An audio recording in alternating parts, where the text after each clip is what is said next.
Greetings, everybody. I'm Mark Moore, your host. Welcome to the Future of Work webinar series. And today we're going to be talking with Bill Flynn, specifically diving into team building and the effectiveness and the performance that creates, especially in these times of disruption. So I just want to tell you a little bit about our webinar series. We're focusing in on redesign business for human well-being, connection, and effectiveness. There's been quite a bit of research and statistics coming out around people disengaged at work. I just saw another one yesterday. 65% of people are disengaged. And this other interesting stat that 60% of people polled in this large survey that they cover up most of who they are when they're at work, meaning they're not really fulfilling their whole self-expression, and they're spending a third of their life at work. So what's the impact of that, and what kind of culture is creating that environment? So we put together this series to really, pull from the future the new ideas that need to be here today. Business as usual is totally disrupted, and we're ready to take more risks. So we're diving into key topics around retaining talent and attracting talent, because this great resignation is upon us. Huge percentage of the workforce are actively seeking another job. There's, of course, all this remote work, conflict between work-life balance and integration, and business disruptions needing constant innovation and new customer solutions, and just developing resilience at a whole new level, because burnout and mental health issues are epidemic right now. So that's what we're shooting for. And just a little bit about me. I spent the last 30 years working on, I'm part of a leader of an international movement of connecting human beings to the natural world, reconnecting them in a way that helps sustain the very earth that we live on. And the primary arena has been in communities and organizations, mostly educational organizations, looking at what do we do to develop human beings? What do we do to develop community interaction and interrelationship so that there's meaningful contact going on in people's actual lives? And how do we raise children so that they become capable, cognizant, really awake adults who are expressing their original nature for the benefit of the whole, benefit of the community? And what I've seen is that there's more and more fragmented communities out there, more and more broken educational systems, and people are not well developed. So we built a whole curriculum around this and started traveling around the world and building organizations, and now there's 500,000 people or so involved in this educational process. And so in the last 10 years, I've been bringing this into the corporate world, because so many people were saying, could you help my spouse? They would love 10% of this at work because they're just dying in there with lack of development. So during the pandemic, I was working at Nike when this whole thing went down, and I created some courses for helping people thrive and develop deep sense of human connection and meaning at work as a necessity. Because, there's this expression a teacher of mine once said, the greater the need, the greater the result. So that's just how we got here to this conversation and this series. So I want to introduce Bill Flynn here today. Thanks for being with your Bill. I'm really looking forward to this conversation. Bill has collaborated with Alan Mulally, pitched Steve Jobs, accomplished much and failed often, and has learned many lessons from his 30 years of studying the science of success. As a coach, in addition to being connected with MG100 and lots of amazing organizations, he's also been nominated for the 2021 Thinkers 50 Radar Award. And Bill's best-selling book, Further Faster, The Vital Few Steps to Take the Guesswork Out of Growth, continues to garner 5-star ratings and a demand for in-person and virtual speaking. Welcome, Bill. Thanks, Mark. Glad to be here. Looking forward to it. Really excited about this conversation today from your perspective. We need experience to shine the light on, A, what's actually happening. So help us define the problem of these major topics that I was mentioning today. The great resignation, the lack of resilience, business disruption, work-life balance. What are some of the things you're seeing on the ground to illustrate some of the challenge people are experiencing? Yeah. So I think, the great resignation is the most topical these days and is really sort of a culmination of all the stuff that you said in your preamble, right? Is that people have now just realized that it doesn't have to be this way. And maybe I don't need to be in a job where I'm not fulfilled, where they're forcing me back to an office where, at least in some people's minds, it's unnecessary for me to be there, if not all the time, at least some of the time. Um, and we have these leaders who are unfortunately think that the oversight is more important than autonomy. And so we're running into this last sort of domino that has happened, and it may not be the ultimate domino, but it's the latest domino that has fallen with the Great Resignation. So I've been sort of looking at this for years, and what I've come to find through really my own experiences being an employee or a team member and also being a leader is that most people aren't provided an atmosphere, an environment that brings the best out of them. The leader is not looking to look to the individual and the team to make things happen. They sort of feel like they have to do it on their own, and they're trying to sort of put people into spots as opposed to really helping people craft their own jobs. Obviously, it has to fit into the context of what the function of that team is to the whole company. You certainly can't just do it because you want to. But we don't do the first thing at all. We do the second. We say, hey, this team has to accomplish this, and if you can't accomplish it, I'm gonna fix your weaknesses so you can. And there's a ton of research from Marcus Buckingham and Amy Edmondson and a whole bunch of other people that look at teams and look at people. Simon Sinek's been saying this for a decade now, it sounds like, is that you really have to understand how to get the best out of people. And I like Sinek's phrase, which is, people have two jobs at work: the one they were hired for, and then the lying, lying, and faking is their second job at work, so they don't get in trouble, so they don't stick their head out or their neck out and get it chopped off. Which is unfortunate, because leaders don't understand that their job is to actually create an environment that is psychologically safe, as Amy Edmondson has coined. And we don't do that. And often we don't do it, and it's not necessarily deliberately. It's sort of inadvertently often. So I think bringing awareness to the fact that you have to create a brain-friendly organization, right?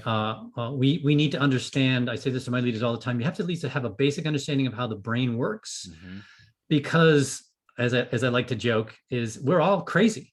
We're all highly emotional, irrational, impulsive beings.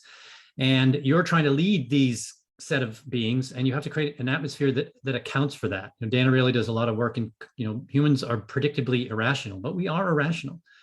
So if you can create this that's environment that's safe, that you feel like you can speak up and admit mistakes and try stuff that may not work without fear of retribution or ridicule or any sort of negative repercussions of what you're doing, you're much more likely to be more of yourself. And that's sort of, that's important. And I'll tie it back to the thing that you and I talked about a month or so ago when you just mentioned is, I also think we've been trained this way since we were kids. We weren't trained to question the teacher, to offer another opinion. We were trained to give answers. And the folks who gave the right answers do really well. I'm pretty smart, on a percentage basis, I'm top 2% in the world, but I was a terrible student. I never got the whole thing, just fill me up and then I'll spit it back to you in a couple of weeks. It just never made any sense to me. And I was never a great student. Luckily I was smart enough that I got through college and high school and whatever, but because I love to learn, but I love to learn the things that I love to learn about. Mm-hmm. And we don't have the child drive the learning. We believe we know better as a society and as a group of teachers and educators, and we actually don't. And I think we have to sort of get that humility and um, allow folks to think more for themselves, think more about critical thinking, be able to just throw stuff out, be crazy, make mistakes at an early age. And then by the time they get to work, they will be, as you said, they will be prepared, or I can't remember the word you used, but they will be ready Yes. to do that in business. So I think that's sort of where we're at today. Yeah. We're kind of diving into some of the thinking around a solution to a bigger issue, which I think two of the five things that Google came up with in that Aristotle survey about psychological safety were around meaning making, Mm-hmm. having a meaningful job, had to do with their self-expression and also tied to the overall company goals. And often people are lost around exactly what the directive is or what the meaning of it is or how it ties to the customer. Um, and one of the things that moves meaning into the lap of employees is this aspect called locus of control. I'm curious what you think about this, because this is a framework that I've been working with. That when the locus of control is outside ourselves, the power, the location is outside ourselves, then we're waiting to be told what to do, and the authority is out there. And so that's a lot of what gets set up in this kind of schooling dynamic that you're talking about. What are the correct answers? How do I check the boxes? And from a leader perspective, inadvertently, it's actually the opposite of what they want when they say they want risk taking, innovation. I just talked to this manager who said, I'd rather have people be submitting some ideas and asking for permission later than getting all of this stuff up front, because I'm doing half the job for them. Um, but what does a leader have to do? I think this is the shift. There's a capability missing, I'm saying here, to shift the locus of control to internally, to inside the employee. There must be some restraint involved, or some other mindset that allows the locus of control to be in the employee seat. Oh yeah, of course. I mean, giving up control is creates fear, right? What if I give control and they do all the wrong things? And so that negativity bias that we have, again, understanding the brain, we're two times more likely to not want to do something than to do something, and that's been proven out in all sorts of ways, and all sorts of research in neuroscience relative to this negativity bias, right? Which most folks sort of coalesce around this 2x factor, right? We're much more likely to not want to lose $50 than to win $100. And if there's sort of that risk there. There's this great book, and the speaker, his name is David Marquette. He wrote a book called Turn the Ship Around. And I think it's a great story of autonomy. And it was, in his situation, it wasn't that necessarily he came to the epiphany, he was forced to give up autonomy. So the story is that he is a submarine commander. He was being trained to, it took a year of training to run this particular submarine, which was one of the elite submarines in the US Navy. He was one of the elite commanders. And at the last minute, within 2 weeks before he was supposed to be assigned to his boat, some other submarine commander had to retire and resign. Something happened in his family, whatever, and he suddenly had to retire. So they said, David, I'm sorry, but you're going to have to take over this submarine. Well, this submarine was not the one he trained for, and it was the worst performing submarine in the entire Navy. And so he did a standard thing, right? He said, well, I have to learn the submarine. How am I going to learn it and whatever? And he did his thing. And I said, one time he said, let's go, 2/3 ahead full, but 2/3 ahead, and nothing happened. He's like 2/3 ahead, and he's like, let's go. I'm the commander. Do what I said. And he finally went over to the person who was in control of the engines, et cetera, at least on the bridge. And he said, well, why aren't we at 2/3? Why aren't we going to 2/3? He said, Captain, we don't have a 2/3 on this submarine. He's like, oh, okay. And so he finally said, what am I going to do? And so he turned it around. He said, what I need to do is I need to give control back to the people who know what they're doing. Right. So he created this environment where instead of he was commanding them, he said, they would say, I intend to, and then his job would be just yes or no. And so he only retained one order. So he never gave any orders. And he said, if you came on my submarine and you're looking around, you wouldn't have any idea who was in charge, because everyone was sort of talking to each other, and a lot of intent. I intend to do this. I intend to do that. But they understood the mission. They understood the direction. That was his job. So when when the guy who was in charge of the torpedo room knew that, hey, if we're in a situation where we need to be quiet, and he knew that, he knew he couldn't clean the tubes because it would create noise, and then that would give away their position. So they had a general idea of sort of what was going on. But he said he did retain one order, which was an order just to actually launch a torpedo, because he said that would potentially take lives, and he didn't want anyone else having that burden. But everything else he gave away. And within, I think it was within 2 years, a little less than 2 years, that worst performing submarine became the best performing submarine in the Navy. Not only was the best performing submarine, it got the highest score ever recorded when the inspectors came in and checked out and went through the whole checklist of what you need to pass. So that, and there's one other, there's a study that was done by Cornell, I can't remember how many years ago, about 300 companies, and they split them into one with locus of control and one with autonomy. And the ones that were given autonomy, I think within 4 years, I can't remember how many years it was, they outperformed the other group that was sort of command and control, the genius with 1,000 helpers model, like Jim Collins says, by 400%, I believe was the percentage. So if you can have the courage to do that, right? And that's what I say when people say, about leaders and, what are the attributes of a good leader? And I said, I don't really know. They're all so different. But the one thing I found, no matter whether you thought they were a good leader or a bad leader, because that's subjective, they all seem to have courage. And I think that's the one trait that transcends any leader, whether, be Donald Trump or Steve Jobs or Bill Gates or, I don't know, Hitler or Mussolini or whatever, anyone who's someone followed, right? Because a leader is someone who's followed, not someone who says, I'm the leader. That's authority or being a boss, etc. Somehow they created followers, and they needed some courage to do that, no matter who they were. Now, a lot of the folks I said in that list I don't think were very good leaders, but somehow people followed them, whatever it was, be it fear or otherwise. But so that's something I think you need. You need that courage so you can create that autonomy. Right. Yeah.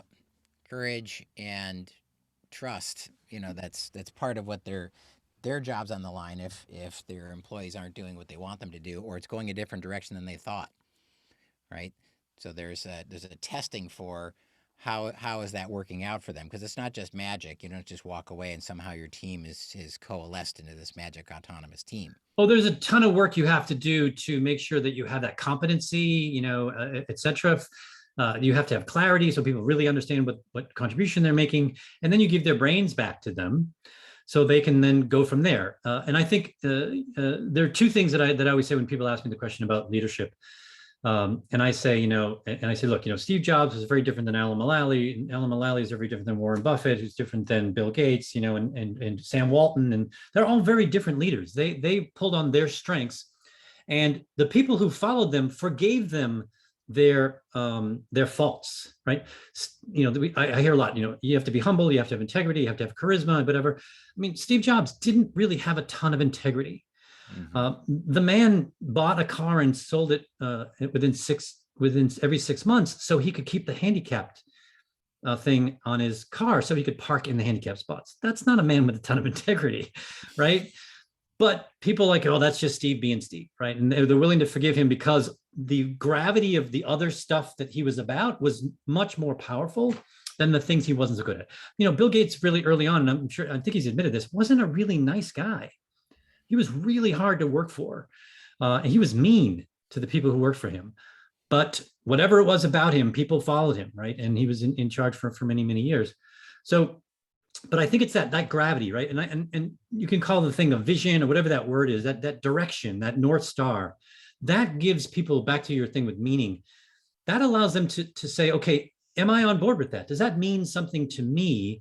And then if it means something to you, and it'll pull you towards it, right? But that's something I think a lot of leaders don't do. They don't share their vision in in a deliberate and clear way so people can make that decision. People are making sort of assumptions about whatever, they're jumping to conclusions or extrapolating from what they hear and assuming that they know. And sometimes they get disillusioned because it's like, I thought we were about this because the leader wasn't clear. Mm-hmm. So to me, there are two things you got to do: create that vision, create that direction. If you're going to leader and you're going to create followers, they have to know where they're going. Where are we going? Mm-hmm. And you have to create a picture so vivid and paint it so clearly that you can see it as if it already happened. Mm-hmm. Then he's like, okay, I get it. I know where we're going to go. We're not there yet. Not sure exactly how we're going to get there, but at least I'll recognize it when I get there. And I'm going to make my decisions. And I'm going to act in a certain way that I believe gets us closer to that, at least in my small contribution to the larger thing. So you tie that vision with this courage, then I think you have at least a leader who can attract followers. How many he or she can attract, I don't know. Whether they're good or great or not, leaders are, again, is subjective. Some people, again, think Donald Trump. There are some 70 million people who think he was an awesome leader. And there are a bunch of people who think he was a terrible leader. And there are very few people in the middle, it seems. But he created followers. He was a leader, for a while. And he actually, in some cases, he still is, right? To some people, maybe not quite as many, but there are a lot of people who think that he's great. And they're forgiving him all of these things that are so apparent that others would say are terrible character flaws. Mm-hmm. Again, people are irrational. Right. It's the way we are. Right. Yeah. Yeah.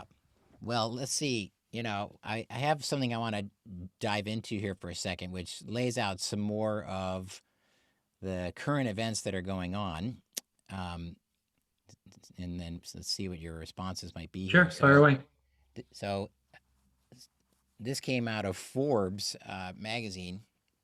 They were talking about 3 really significant issues that are arriving right now. And the first is something you alluded to, and I want to talk about this, is that this isn't a flash in the pan phenomenon, that what's happening right now around this great resignation and the job issues is that it's a huge wake-up call for employers, regardless of whether they thrived or languished during the pandemic, because there's obviously both happened.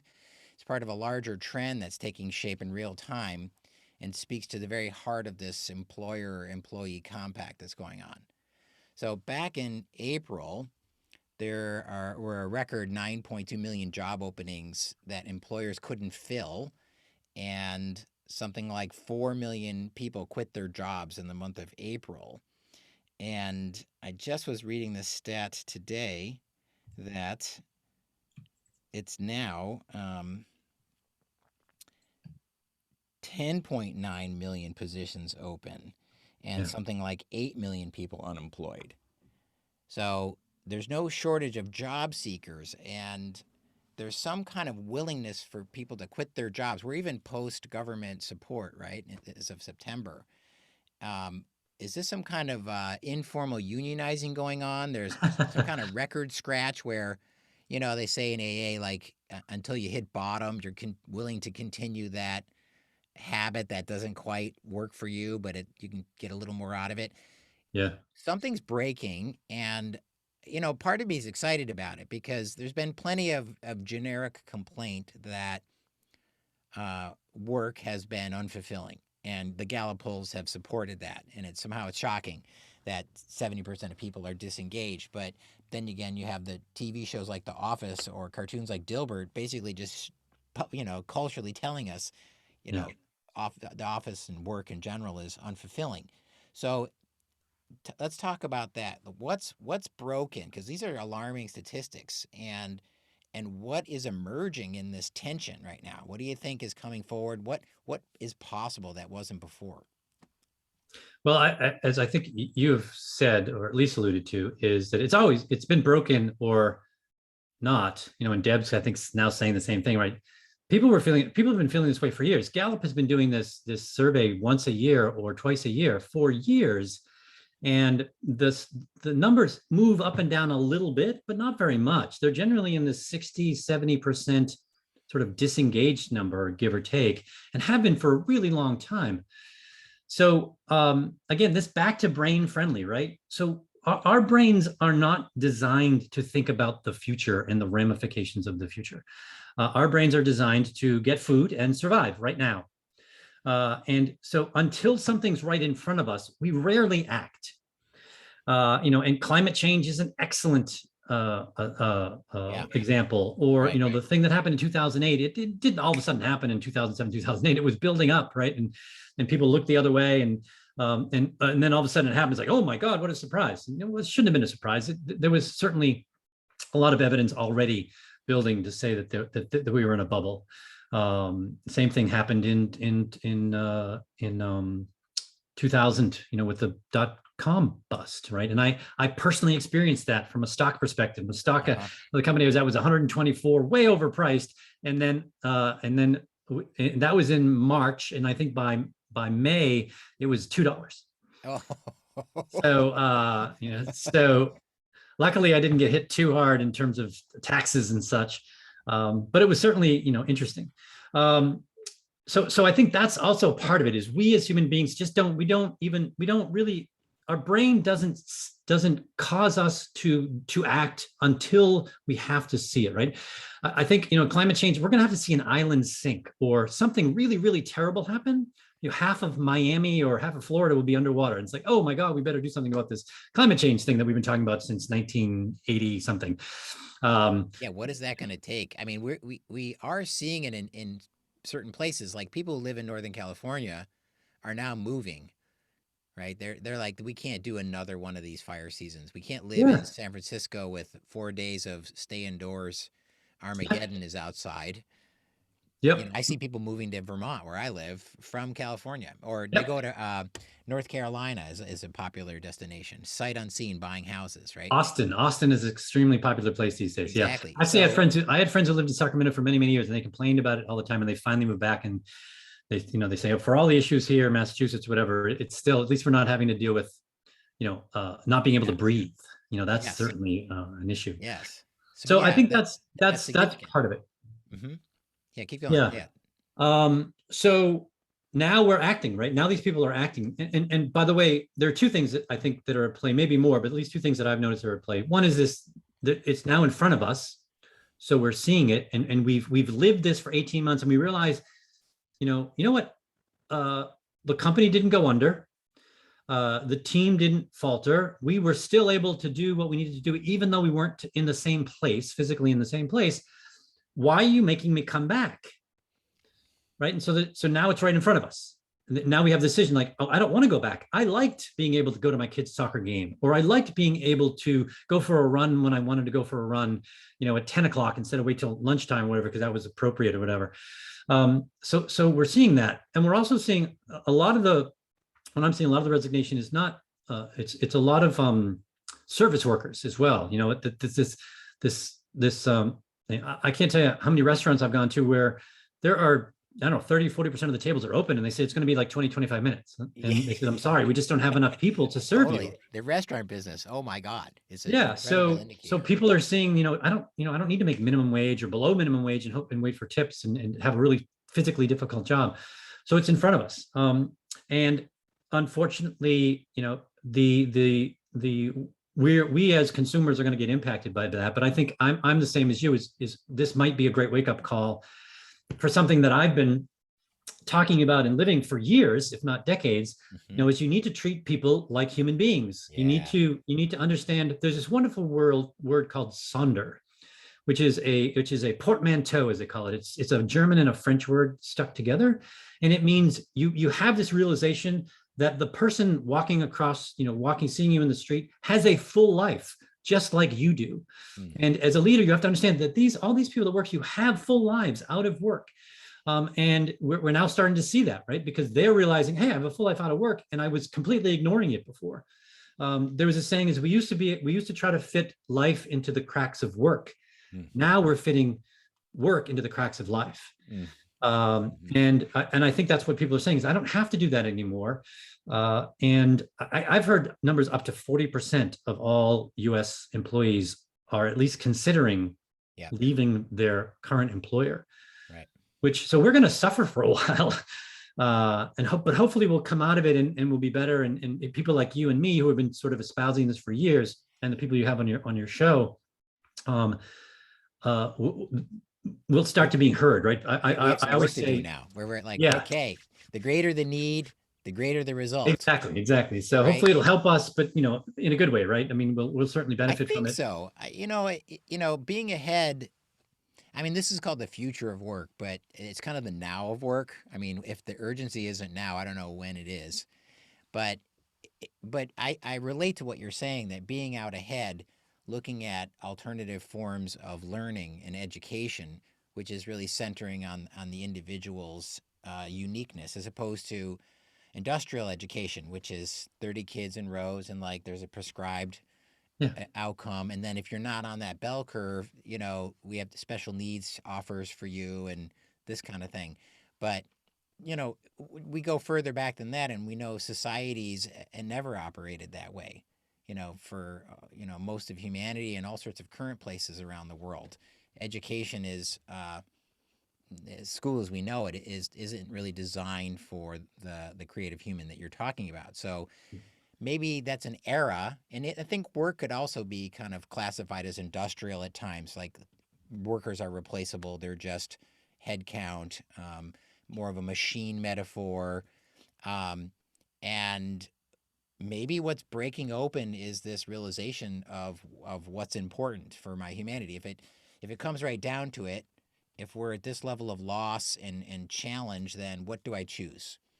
And for me, for example, one of these provoking ways of realigning my best path in life is around experiencing death. Experiencing death to appreciate life, right? mhm, Actual death, or kind of the death or loss of something, and you realize, oh, what do I really want to choose now? And there's sure. been a death for people, right? There's been a Yeah, great change that they're like, I don't know if I want to re-sign up for that contract, that mechanical treat me as a widget. I'm just a pawn in a larger game for a larger. Oh, there's all the economics too, where sure. it's not evenly distributed. So I'm not sure I want to buy into that as well. Yeah, and you and I talked about this, a couple months ago. And I blame Frederick Winslow Taylor, who designed the school system that generally we use today in the United States. And at the time, it was a good decision because we were in the middle of the industrial age, and it was a very rote work. And having a genius with 1,000 helpers was actually an efficient way to do things because it was very repetitive work. But we've learned to be much more efficient. We've got automation and robots and all that kind of stuff, which are going to make the repetitive stuff unnecessary for human beings anymore.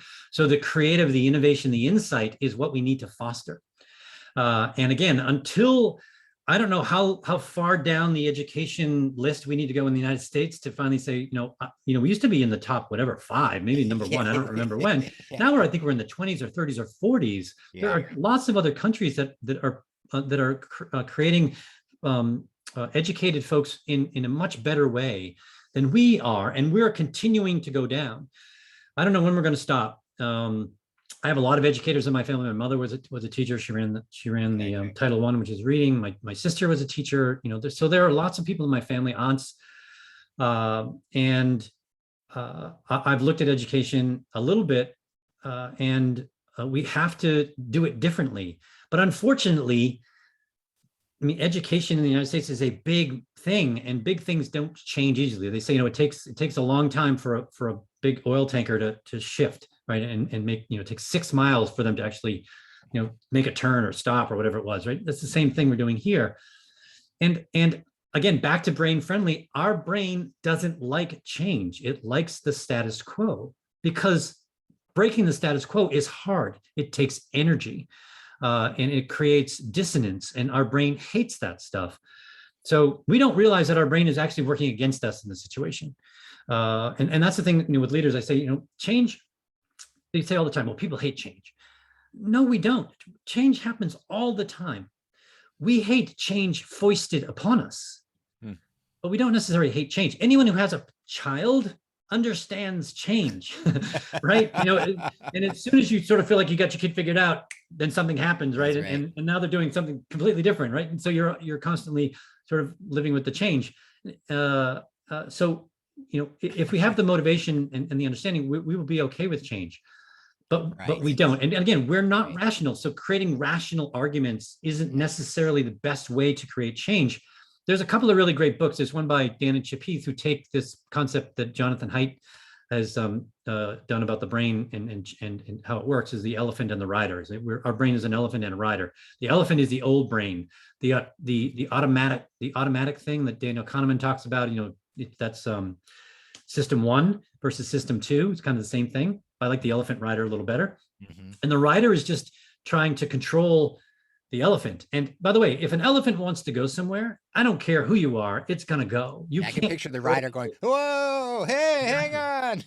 And what happens is the rider spends much more of its time rationalizing the behavior of the elephant as opposed to actually controlling the elephant. Like, this is where I want it to go. Yeah, so we need to do that as well. We need to sort of create that emotional. We have to appeal both to the elephant and the rider in order for change that to be effective, especially something as impactful as love at work, right? Or the education system. And most people just don't know that. I would say I would spend 20-30% of my time with my clients talking about neuroscience all the time, right? In every session, I'm at least talking at least 1 or 2 things. Here's why that works. Here's why your brain is accepting that, or here's why it's rejecting it. Let me just check in on that for a second, because this is intriguing and intersecting with some other experience I've had. So in that case, when you're introducing neuroscience, I'm hearing that as you're appealing to more of a frontal lobe, higher cognitive view on themselves, as opposed to communicating with the elephant directly. So yes, it's more of an understanding, and I'm not necessarily trying to change them. I just want them to have awareness more than anything, right? So let's talk about, just give an example, is a meeting. Yeah. I let people know that the best way to start a meeting is to get 4 chemicals flowing in people's brains, right? Dopamine, serotonin, oxytocin, and endorphins. Why? Because they're more attentive as the meeting goes on. They actually feel more connected, right? Oxytocin is the social, hormone, etc. And the reason that you do something like that, either talk about the weekend or talk about good news or whatever, just share something about your humanity with other people. Yeah. It brings you together. And it's not just the one time, you do it over and over and over again. And you start to see each other. You see each other as human beings. It actually brings the team closer together in a better way, so they can actually perform better over time. Right. That's why we do good news. A lot of people are like, we don't need to start. We need to get right in at the top, right? Well, do you ever feel people are disengaged in the meeting, right? It's because they're not feeling connected to each other. Right. And that's neuroscience. That's what I explained to them. I said, that's why it works. So check out this this relationship with that. So in some of my community development research, I had this much larger inquiry of what does it mean to be a human being, and started going into other cultural contexts for reference on my cultural background. And it led me to Native people and their relationship to how they raised kids and their relationship to nature as a core part of being a whole human being. Like, what does it mean if we're on this planet but we don't have an understanding of the environment that's serving us, all the time? Mm-hmm.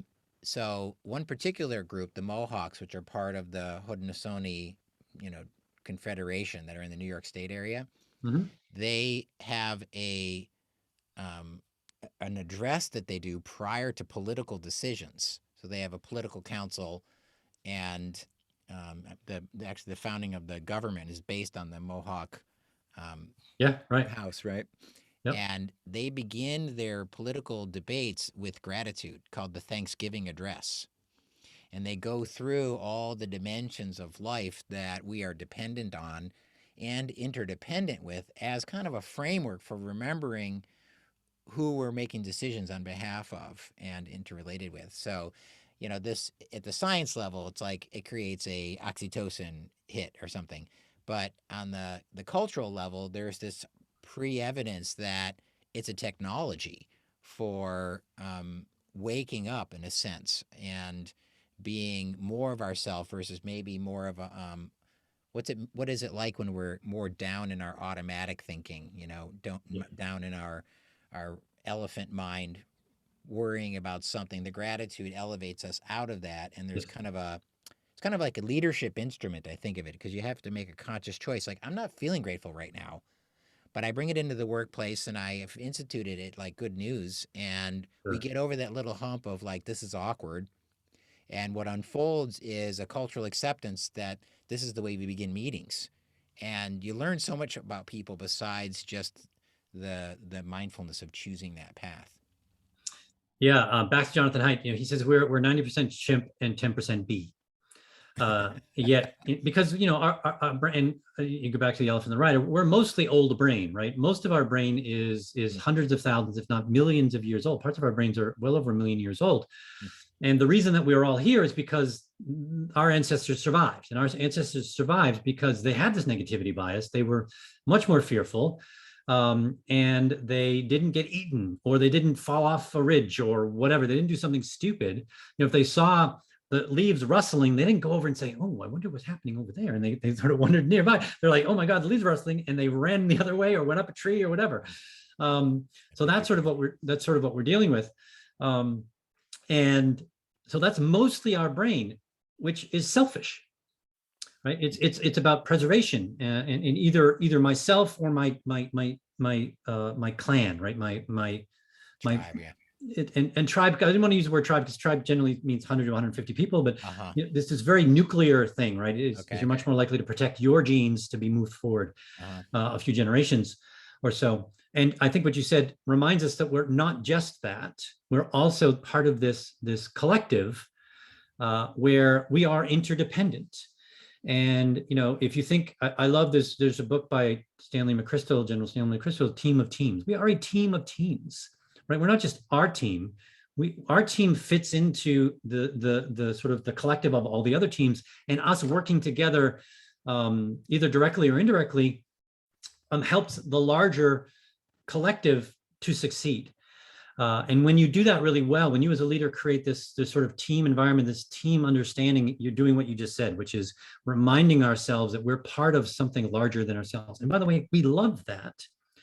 But there's this tension between being part of something larger than ourselves and being unique, right? And there's this there's this great meme that I love that's been put out where it's a bunch of students and they're in that sort of stadium environment where they're probably 50, 60, 80 kids, and they all have their laptops up, and they're mostly Apple.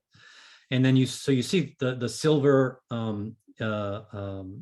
computer and with the little Apple thing, and at the bottom it says "Be different."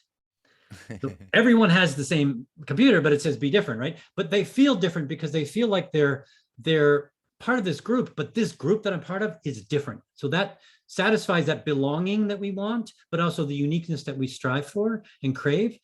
That's why things like this tattoo culture, emo, punk music, whatever it is that allows us to feel like, I'm unique and I'm different, but I'm also part of something else. If you can create that tension and work it as a leader, I think you can appeal to both the elephant and the rider, or the chimp and the bee, or whatever you want to call it. Mm-hmm. Great. Yeah, this is really good core material, and I think it really gets at maybe belonging is something to lift up for a second. So the Surgeon General, who for Obama and now again for Biden, he wrote this book in between about human isolation. And he considers it an epidemic. Like this was his topic of choice, that people are not experiencing this kind of belonging. And I'm wondering if that's something that we can advocate for at work and develop on purpose. Oh, absolutely. Again, you're creating a team environment. A team environment is about being part of something more than just yourself. I know Gallup has done a bunch of stuff around this engagement, and one of the things that they seem to continue to talk about is the people who feel the most fulfilled at work, the most engaged, have a best friend at work, or a couple of best friends. They feel like they have that sort of connection, and that works well. And they also feel like they're part of a team. They don't necessarily have to have the best friends with all the people on the team, but having that best friend seems to be at the top of the list of things that you really need, because again, we want to belong. And you as a leader have this wonderful privilege to create that environment that we belong. Unfortunately, I was in several companies where They thought that if you got the best out of people, it was pitting them against each other. Yeah. And unfortunately, it's true in the short term, right? But in the long term, it actually ruins the There's all company. these secondary toxic effects of that. Exactly. Yeah. So you sort of create this environment and friendly competition. I'm all for, right? Just sort of rivalry and fun. And then, yes, I think that's as long as it's done, in a thoughtful way. But to make it the deciding way to make people get better, it's great. It's great in the short term. I think it definitely proves in the short term. And then back to that thing we mentioned earlier, we only think in the short term, so we don't remember. In a year or two, we're like, why are we so terrible? Why is our business stalled? Why is our growth stalled? Why are we not having? Why do we have none of these engaged people? It's because 2 or 3 years ago, you created this environment Right. that you've been fostering, but you don't blame it on that, right? This is what's the fact the functional attribution error that's out there, which is, we think of when someone else does something, we see that as that's a flaw in their personality, right? So if you're late for a meeting, it's like, oh, Mark is disrespectful, he's clearly disorganized, whatever. But if I'm late for a meeting, it's, oh, I never do this. My kid just happened to be sick this morning, so I was late. So I think that they're sort of connected, right? If we don't really see the impact from our own perspective very well, we have to look outside in. We're almost always looking inside out. Right. So if we can, as a team leader, can make sure we're constantly reminding that, look outside in. We're part of a bigger thing. We're actually trying to make the lives of our customers better and create an environment so these people who come to work, again, third of the time, at least in their adult life, I think it's sometimes more than a third of your life, because if you're not at work, especially now working from home, some people working 8, 10, 12 hours at home because it's there, right? It's now work is home. If you can create that environment, then they're much more likely to be fulfilled than if you don't, right? And we've seen that, and now, of course, it's great. Resignation and other things are now coming to the sort of a culmination of this impact. We're trying to say, oh, it happened because it was like 6 months ago this happened. No, this has been going on for years, if not decades. Exactly. And now it's happening. Exactly. Yeah. Well, that's the third point in that Forbes article. The second is that things are forever changed. We're not going back to normal. That was for people who are just thinking that maybe we don't have to work on this. But the third one, they make this case that we need to care for our employees. Sure. And, part of me thought, why does that have to be stated, as like a new insight? It really kind of points to a baseline of lack of caring and how do you define care? We're just in a new world around that. And so this idea of considering, instead of from the inside out, I'm always like, to be internal considering is like, how's this going to affect me, and centering on myself. External considering takes this mindfulness effort to imagine another person is unique from me and a different set of life experiences. And, the upside is also they have these cool attributes that are different from me. Yeah. And I have to stay attentive to how that's unfolding for them, for us to keep evolving as a group. So these are pretty high cognitive ideas, and I've been bringing them into educational leadership development sessions. That's what we call it. It's like not training, in a sense. We're not trying to get to the functional output of something. We're working on, not unlike a mindfulness process, but it's like exercising, getting up into the higher brain with these frameworks of internal locus of control, external considering, and personal agency. And so, mapping out if people are 60% covered up at work, it's going to take a bit of work for, working with your direct reports around them coming into themselves, especially if you've inherited a toxic workplace. Let's say that's about rewards and punishments, and you're trying to create a different culture. There's a lot of evidence that, no, I should just check the boxes. But so we've been doing this process, and like you were saying, the risk aversion is higher than the aim of what they want, the 2-to-1 thing. And we had to come up with all of this argument for what the benefit of this would be. But, can you speak to I mean, courage is the top level note, but a little more depth around the kind of investment that's going to be required for ongoing frontal lobe development, ongoing frameworks of care and consideration, like at the rate of, I remember they said, how many hours a month is this going to take? And I was like, 5, maybe 10. I mean, is that a significant number? I mean, they're probably not getting 10 useful hours out of them per month anyway. Um, what's the case we need to make here? I mean, maybe for people like you and me or who are listening, to the people who are entrenched in risk aversion and are in those systems, even knowing that there's a problem that has to be solved. Yeah. So this as you're speaking, I just think of Alan Mulally, right? Alan Mulally is Okay, my favorite leader in the world. let's talk about him. And he took over a culture that was toxic. When he took over Ford, it was a very male-dominated, toxic machismo culture. And no one could ever admit weakness, because if you admitted weakness, you were separated from the herd and slaughtered. And he took over in 2006 after he had righted Boeing through 9/11, and had a similar culture issue, not necessarily the same culture, but a similar cultural issue that he had to deal with. But at Ford, he tells a great story. When he came in, he created this thing called the business process review. And the business process review would happen, I don't know, say every Monday at 10 o'clock. And all the leaders around the world would get together, supposedly for 2 hours, and they would just go over at a really high level what was going on in their particular part of the business. It was just a red, yellow, green thing, right? Red, green is everything's going great. There's really not much we can do. We're just going to keep improving, but it's going as expected. Yellow was there's something broken, but we have a plan, and we know how to we have an idea how to fix it. And then red is it's broken and we really don't know how to fix the thing. So he tells a story that he had done this meeting and he went through the first time, and no one said anything. Everything was green. That was my guess. And then a week later, they did it again, and everything was green. And I think in the third week or so, I can't remember exactly what the story was, but third week or so, he just stopped the meeting. He said, "Hey guys, when Bill Ford asked me to come in and do this," and he started in like September, October 2006. He said, "This year we're going to lose $17 billion. Do you guys really think everything is green?"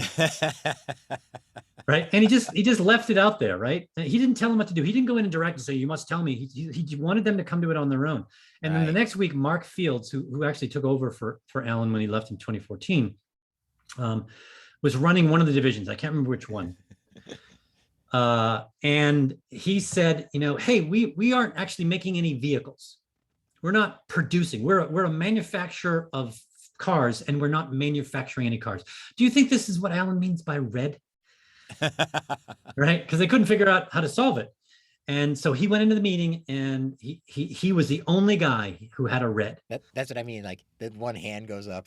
Yeah, and everyone watched to see what was going to happen, right? Right. And Alan tells a great story. He says, he said, as soon as he said it, you could see the air, you could feel the air get sucked out of the room. And he said, "I just started clapping like this. And then everyone looked at me like it was the signal for the 2 big bouncers to come in and grab Mark out of his chair, rip him from the room and throw him off the top of the building or something, right?"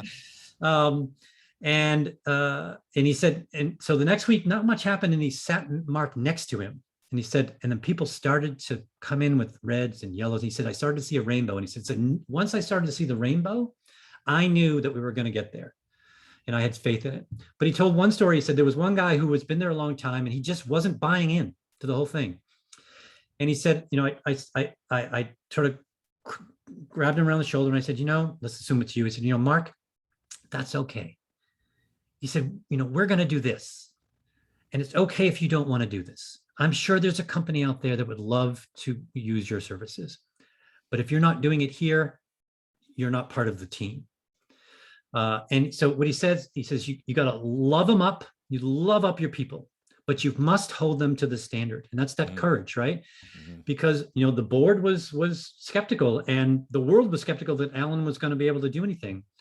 And he proved those skeptics wrong, because when he left, it was actually the year after he left, but in 2015, I think, was a year after he left, Ford became the #1 car maker in the world again. The last time they had done that, you know who the CEO was of Ford? Ford. Henry. Yeah, the guy who started it, because GM took over for 70 years. GM was number one, then Toyota took over. Right. And for at least a short time, they were the number one manufacturer. And they had actually jettisoned Jaguar and Volvo. They had jettisoned companies, right? He got rid of a ton of these things because he wanted to make sure they focused on the right stuff. Wow. So I think that's an emblematic story of, if you can love people, you can make love be a thing at work, but you must also hold them to the standard, which means you have to set the standard. And that's what I tell my leaders. If you're going to do that, if you want the people to be autonomous, you have to set the standard first.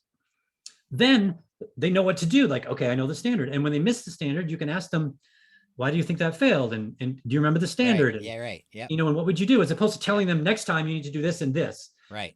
You know, if they come to it on their own, but you have to do that. And most leaders don't do the hard work of figuring out what are the standards that we want to live. How do we run a meeting? Yes. How do we do this? How do we build that? How do we talk to people? You know, that we don't do that. Yeah. We just assume everyone knows how to do it.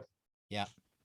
So I think that's the story I like to tell when I sort of hear the type of question that you asked. Yeah, I like that. Setting the standards, and there's a risk involved in that because they're going to have to stick to them and be part of that as well. Yeah. And I'll add one thing. So so Alan and I are sort of friends now, but we weren't. I didn't know who he was about 3 or 4 years ago. And I saw him speak, and I got to ask a question. And that's the question I asked. I said, Alan, you did this you did this at Ford, you did this at Boeing. I said, I just heard Brenneman speak, who ran Continental, and he told the story of how he turned Continental around. Guess what? It was the same story you just told. And I said, and I've seen this leader and that leader, and they all tell the same story when they came in and turn around. Gerstner, you know, at IBM, they all did the same thing. My question is, why doesn't everyone do it this way? And his answer was, because it's really hard. It's hard to hold people to these standards. It's hard to come in every day, you know, because, you know, we're human beings. We care for each other, and we don't like conflict. You know, most of us don't like conflict, etc. So it's hard to be able to say, it's okay, you can leave. Or, you know, you did okay, but you didn't meet the standard, you know, so let's get you to the standard, and keep doing that every day, every week, every month. That's difficult to do. It takes energy until it starts to build the momentum. Then it becomes easier. But we don't remember that. We only remember how hard it is, and often want to quit. Yeah. And by the way, Mark Fields did not continue what Alan was doing, and Ford started to falter again. Yeah. There you have it. Yep, that's a good parable right there. Setting the standard in the will and work involved, and holding that bar up there. It's great. I love it. We're at time.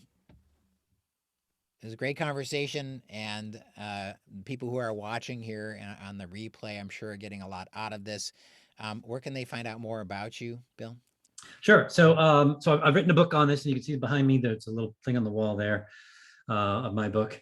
And I read a lot about this on my blog, which is on my website, which is where you can really reach me, which is catalystgrowthadvisors.com. Everything you ever want to know about me is on there, or everything I've done. I think I have 140, 150 blog posts. I've got this book, and then I actually contributed to another book through the MG 100 group. So that's where you can find me, catalystgrowthadvisors.com. Great. Well, thank you very much for a great conversation today. And next week, we'll be talking with Deb Coviello and Brandon Chestroni and myself, and we'll be wrapping up the series. So hope to see you all there. Good. Thanks for having me on, Mark. Appreciate it. All right. Cheers, everyone. Cheers.